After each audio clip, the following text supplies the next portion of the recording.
আসসালামু আলাইকুম। আজকে চলে আসলাম আমাদের নালিতাবাড়ির ঐতিহ্যবাহী গরুর হাটে। তো এখানে মূলত এসেছিলাম আমরা গরু দেখতে। তো আজকে গরুর শেষ হাট হওয়ায় গরু দেখা তো দূরের কথা, এখানে ঢুকতেই পারছিলাম না।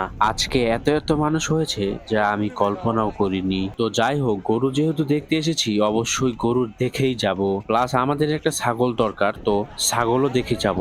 তো আমাদের এই নালিতাবাড়ির ঐতিহ্যবাহী গরুর হাটে গরু, মহিষ, ভেড়া, ছাগল সহ সব পাওয়া যায়। তো এখানে গরুর হাটের পাশাপাশি ছোটখাটো মেলাও বসে। তো গরু দেখার পাশাপাশি এই মেলায় কি কি বসেছে তা উপভোগ করছিলাম। এখানে মেলা বসে মূলত বিকেল বেলায়।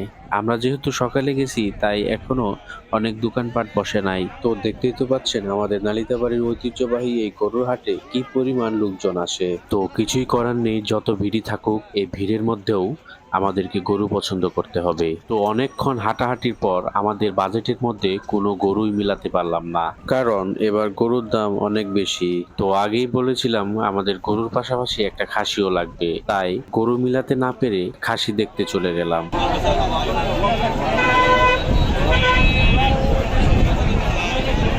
তো এখানে খাসি দেখতে এসে আরো বিপাকে পড়ে গেলাম। তো এখানে এসেই দেখি গাড়ি ঘোড়ার জ্যাম লেগে গেছে। তো এখন আর কি করার, এত জ্যামের ভিতরেও বা এত জনগণের ভিতরেও আমাদেরকে ছাগল দেখতেই হবে।